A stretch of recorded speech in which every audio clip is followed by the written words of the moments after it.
Worksheet Avengers, I'm here today. Worksheet Avengers, let's learn and play. Throw those old worksheets away. With blank books, graphics, games the active way. Hey everybody, are you ready to learn some new strategies to use in your classroom instead of using worksheets? Now, a long time ago, somebody said to me, you know, if a child can do a worksheet, it's a waste of time. If a child can't do a worksheet, it's a waste of time. Why do a worksheet? And it's kind of true. When you give worksheets, you're kind of hitting at the middle of the class. Children who are struggling have a difficult time, and children who are very bright don't need to do that worksheet. So I've got some open-ended things that are much more engaging for children. They're much more creative, and they can be used in multiple ways for different age levels, different content, different skills you're working on. All you have to do is think about, why am I giving this worksheet? What do I want to accomplish with it? And then try one of these other strategies. So first thing I'm going to share with you, I'm going to share some blank books. Now, if you've been to my workshops before, you know I love blank books. They're great because whatever skill level children are at, they can work at their level. I also like to do blank books because some of your children don't have books in their home, and so when you make a blank book at school and you send it home, the parents can see what they're actually doing, and it's a tangible way to show their growth. So first little blank book I'm going to do with you today is called a brochure. And when I used to do this, I used to say, fold the sheet of paper into thirds, and then one day a teacher said, oh, Jean, you know, kids can't do that. So you just tell them to make a burrito and smush it. And if you make a burrito and smush it, you'll have a pretty good brochure. And I also wanted to mention a good way to make these books is with a small group, like with your guided reading group or a small group. If you've got 4 or 5 kids around a table with you, you can help them individually. And so help them learn how to make this brochure. I would do the brochure every day for a week. And then once they learn how to make a brochure, it's real easy to give an assignment using the brochure. So let's see some of the things that we could do with a brochure. Well, one thing that you can do with a brochure is you can use it to retell the sequence of the story. They can do the beginning, the middle, and the end. Oh, and by the way, when I do Facebook Live, everything's backwards. My webmaster will send it through some special program, and tomorrow you'll be able to see it the correct way so it won't be backwards. But yeah, we'll make that work better. Another thing that you can do with a brochure, if you're doing a unit study, it's perfect for KWL. Know what I want to know and what I'm learning. Another thing that you can do with a brochure is you can use it to make CVC words where you've got a consonant, a vowel, and a consonant. You can do other sorting activities with the brochure, and a lot of this will just depend on the age level that you work with. So maybe you want them to practice writing the words on the word wall. We'll have them write all the 1-letter words, the 2-letter words, and the 3-letter words. For the older children, you could let them write 1-syllable word, 2-syllable words, 3-syllable words. If you're doing nouns, you could do people, places, things. If you're doing colors, they can do red plus blue equals purple. And with the younger children, you can just let them write letters, cut out pictures, and write words. They could cut these things out of magazines, all sorts of sorting activities. If you turn the brochure vertically, then you can use it for animals in the air, animals on the ground, animals underground, transportation in the air, on the ground, under the ground, food that grows in the air, on the ground, underground, transportation in the, oh, I'm sorry, I already said that. Urban, suburban, and rural, different communities. And then another fun thing to do with this is to have them write letters that start at the top dotted line up here, letters that start at the middle dotted line here, and letters with a tail that go below the line down here. And for the older kids, if you have them make a brochure, And then if they take scissors and they make two little cuts that look like V's in the front and the top, okay, so it looks like a W, then they can use this for story components: who, what, where, when, why, what will happen next. So you've got the W's up there: who, what, where, when, why, what will happen next. And it's a good way for them to retell a story. Of course, brochures are also good if you go on a field trip, or you can do a brochure about your community, or you can just pick up some travel brochures the next time you go on a vacation, and then let the children make their own travel brochure like that. So many, many different things with a brochure. Now, the other book I'm going to share with you today is the house book. And so this is made with, again, a plain sheet of paper. You fold it hot dog style, and then you open it up and you fold one corner into the middle crease, fold the other corner into the middle crease, and then if you fold the bottom up just a little bit above that, you will have something that looks like a house. Some people have told me it looks like a sailboat. That's fine too. So what can you do with a house book instead of doing a worksheet? Well, one thing you can do is you can have them talk about my family. So they could draw their family. Thanksgiving is coming up. They could draw things that they're thankful for. In December, we celebrate different ways, and so this would be a good way for children to draw a picture about how my family celebrates and to talk about different ways that they do that. Another thing that you can do with the brochure is you can use it for a book report. The children write the title, author, illustrator, and then open it up and draw a picture about their favorite part of the book, or the older children could write about it. Another thing that you can do with the brochure, whatever skill you're working on, like say you're working on the letter T, let them make a T book, and then they can open it up and they can draw pictures, they can write words, they can cut out pictures of things that start with the sound. Do you see how more open-ended that is than giving them a worksheet and color the things that start with T? Because some of your children can write words, and some can draw pictures, and some can cut things out of a magazine, so it's much more open-ended.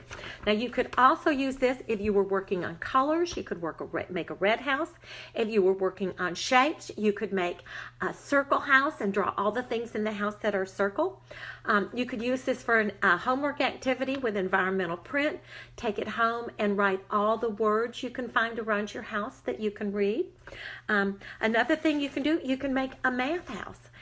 You could write a number up here, and they could open it up and write different ways to make that number. This one I've got for fact families, 4, 3, and then you open it up, and the different combinations that equal 7. You could use this for a noun book, that they could open it up and they could draw people, places, things. You could use this for word families. They write the word family on the front and then open it up and write all the words that end with that sound. So, I mean, you can think, again, whatever you're working on, just think, what could I do instead of giving the kids a worksheet? This is much more open-ended, much more engaging, much more creative, much more meaningful for them to do some of these things. And then one other thing that you can do with a house book, if you just fold this down and put a little sticker here. This is great for writing a letter. So if you're working on, want to write thank you notes to somebody, or just to have this in the writing center so they can write letters to their friends or family members, it's a great incentive to do it like that. So those are 2 books that I wanted to share with you. Next thing I'd like to share with you that you can do instead of a worksheet, I'd like to share some graphic organizers. Okay, so there are many different ones. And by the way, just to let you know, on my blog this week, drjeanandfriends.blogspot.com, I will have directions for all of these, and I will have all these examples. So you'll see them over the next 5 days on my website. So let's just talk a minute about graphic organizers. Graphic organizers give children a visual way of putting things in their brain. It's a real good memory activity.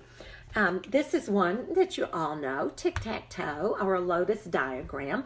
So how could you use this instead of a worksheet? Well, if you were working on phonics, a phonics activity, they could put the letter in the middle, the digraph, whatever, and then draw things that begin with that sound in the sections.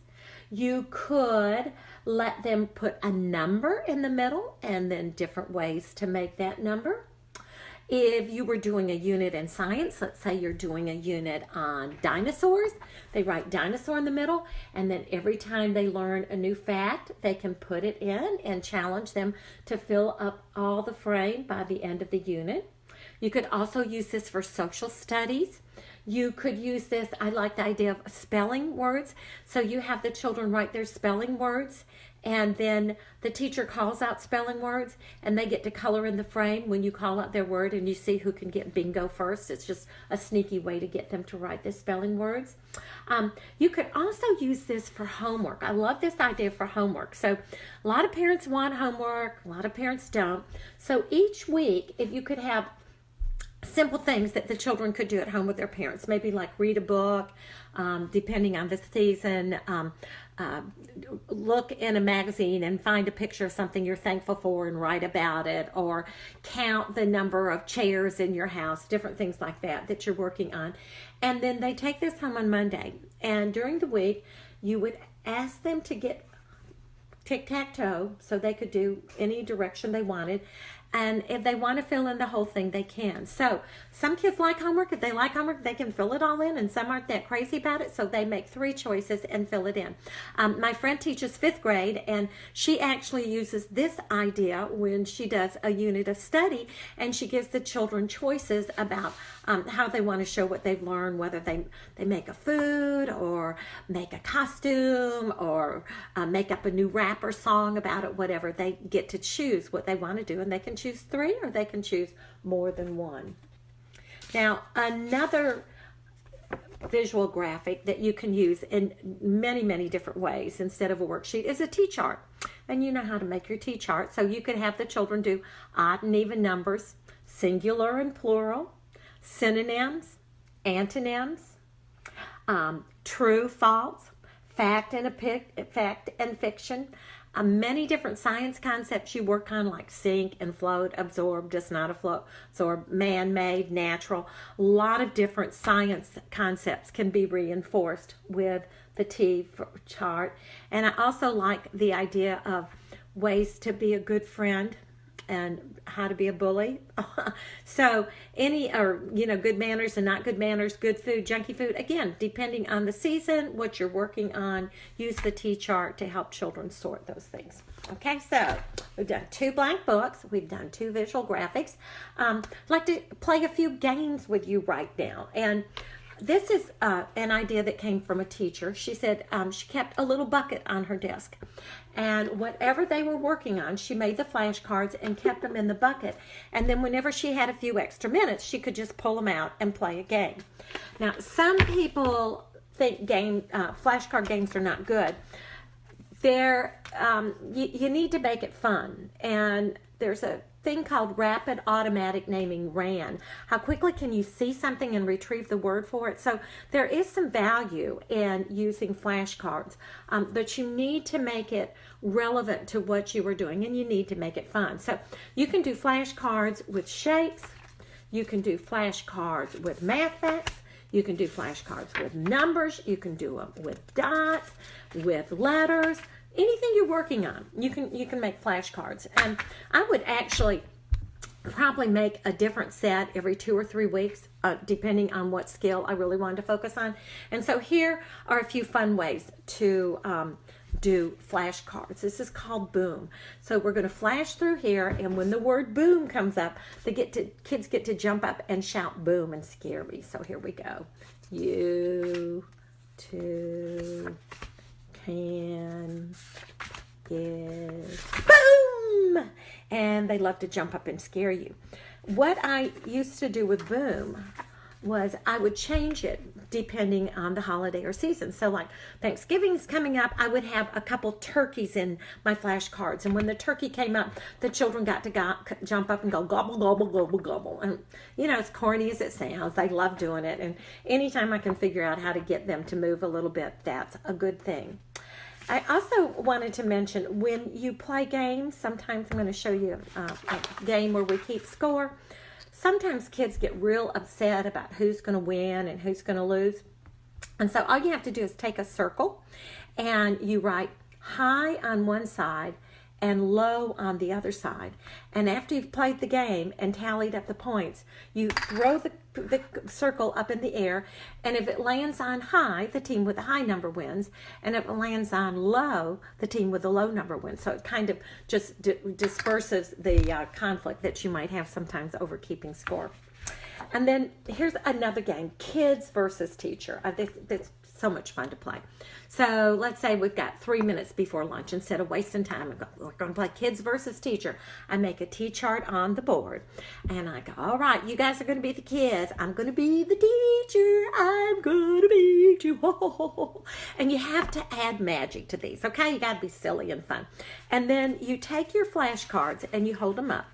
And if the kids know the answer, they raise their hand and they get a point. However, if the kids talk or shout out the answer, the teacher gets points. And so I've played this game before, and you know, the kids keep on talking, and I just keep making a little tally marks, and I just keep getting all my points. And before long, it dawns on them, they better be quiet. And if you have a child that continues to shout out the answer, the other kids they'll take care of it. They don't want that to happen. I have a little word worm too. He could be a word worm, he could be a number worm, he could be a letter worm, and all you have to do is draw a little worm's head on a paper plate, and then you take your flashcards and you pass them out to the children, and one at a time they come up and they put their card next to the worm and they read the word, and then the next child comes up and puts another word and they read the previous word and their word, and then another child comes up and adds a third card and they read the first word, the second word, the third card. So you see how you've got that repetition built in. And this game, you know, can be used and go on and on for whatever. With numbers, you might want to have the worm start 1 through 20, or with the letters, or any way that you might want to do it. If you have a child who is not real sure about what the answer, what might be, or how to read the word, you can always invite them to have the audience read with them. So audience, would you read with me? And that kind of takes away the stress. I also like sometimes, if we're playing games, to have the children whisper and release. So if you know the answer, like I'll hold this up. If you know what the answer is, would you whisper it in your hand? 1, 2, 3, release. 1. And so they're all saying it and whispering it in their hand, but it gives the slower children time to think a little bit. And then when they say it out loud, if they don't know the answer, they can be real quiet when they, but it helps reinforce the answer in their brain too. So we know anytime children write, and that's what's good about those blank books, a lot of writing, it's good for the brain. And whenever they talk, we know that helps the brain remember things as well. So we've done games, and we've done some blank books, and we've got some graphic organizers, and let's do something real simple right now with a clipboard. And this is a great tool, and all you have to do is get a piece of corrugated cardboard and a butterfly clip. Let the kids decorate these. They can all have their own clipboard. And how can you use this instead of a worksheet? Well, they could do observations. They could observe the weather. You could go on a nature walk, and they could write down observations. You could use this for surveys. What's your favorite kind of pizza? Or who do you think is going to win the World Series? You could use this for write the room, where they walk around the room and they write words that they can read. Or with the younger children, they can draw the room, and so they can draw shapes, or you can have them write letters, or they can write numbers, whatever they're working on. You can also have them read the room, and this one you would give them a list of different words, and they have to find the words in the room, and then they can cross them off. Of course, you could also give them a list with letters, or a list with shapes, or a list with numbers, anything you're working on, and they kind of check it off. It's also really good, you know, for seasonal vocabulary, or if you've got bulletin boards with lots of words, that they can check those off as they read the room. You can use these for note taking, and yes, I would encourage even kindergarten and first grade children to use these for taking notes when they're watching a video or when you're reading a nonfiction book. All through their life, they're going to need to learn to listen and take notes, and so let's just get them started. And they can write words or they can draw pictures. It really doesn't matter. You could use this for interviews. You could also use this as you're doing a unit study, what I learned, and they can write down the different things that they learned, and you've got a great assessment, an ongoing assessment. Lists. Kids love to make lists. They can make lists of what they're thankful for, their favorite books, their favorite songs, their favorite foods, their favorite subjects at school, their favorite animal, their favorite sports or games. Oh, here's a good list. What can you do if you finish your work early? They could do a list of things that make them feel happy. A good list of how to be a buddy. A list of cheers and goals. Cheers are things they're doing well, and goals are things they're working on. So again, what am I trying to do? What am I trying to accomplish? Let me think how I could use something like this instead of a worksheet. And just a few more ideas before I say goodbye today. Wanted to do some active learning. And so active learning is anything where kids are up and they're moving. And so real simple active learning is just air writing. They take their finger and they practice writing in the air. Letters, number, words, whatever it might be. Karate writing, I know a lot of you have seen me do this. Karate writing, they punch up high for letters that start at the top dotted line. They punch in the middle for letters that start at the middle dotted line, and they give a little kick for letters with a tail. So if we wanted to spell the word happy, we would do Happy, happy, and then you fold your hands and you say the word. You can also do karate counting, 1, 2, 3, or you can count by tens, 10, 20, 30. Do you see the difference between 10, 20, 30? You know, and actively moving, crossing the midline, getting blood going to the brain. Another one that is active is you can step and read. So let's say you've got a big book that you're reading, or maybe a poem that they get to step for each word, like Humpty Dumpty sat on a wall. And then they clap when they come to the period. You can let them make other motions for different punctuation marks, but just to have them step and read instead of just sit down and read. Another active learning is sports spell, and so this is football season, so we take our football and we're going to hike on the letters, and we're going to throw a pass, a touchdown pass, when we say the word. So let's just take the word want. W-A-N-T, want. Or baseball, L-O-O-K, look, and you hit a home run. Or soccer, S-H-E, she, and you make a goal. And so you let the children come up with different sports that they would like to do. Another thing that you can do is alphabodies. And so let's say you're working on phonics. Boys and girls, what sound do you hear at the beginning of turkey? Show me what sound you hear at the beginning of turkey. And they can make the letters with their bodies. You can also let them demonstrate vocabulary like frigid, and act out the words, pantomime the words. A little math activity for active learning. You put your hands in the air and say a number. You touch your shoulders and say an operation, plus or minus. You touch your knee, your waist, and say another number. Touch your knees and say equal, and then touch the ground and say the answer. So it would go like this. 5 plus 3 equals 8. 7 minus 1 equals 6. So they're moving their whole body.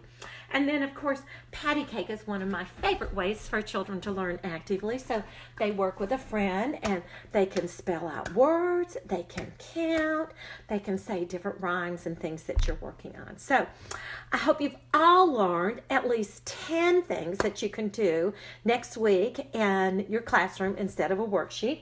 And just to let you know, Carolyn Kozlowski and I have written a book called Worksheet Avengers, and it's 150 things that you can do instead of a worksheet. So you saw a little taste of what's in the book, but there are a lot more ideas and pictures and illustrations that you will find in the book. And if you go to my website, drjean.org, and click on my song star, if you've put FB Live 25 for the 25th day of October, just FB Live 25, you'll also get a 25% discount on that. So it's going to be less than $10. It's probably less than what you would pay to eat lunch at a fast food restaurant, and hopefully something that you could use for a long, long time. It is time to say goodbye to all my friends. It is time to say goodbye to all my friends. It is time to say goodbye. Give a smile and wink your eye. It is time to say goodbye to all my friends. Goodbye, friends. Have a great evening.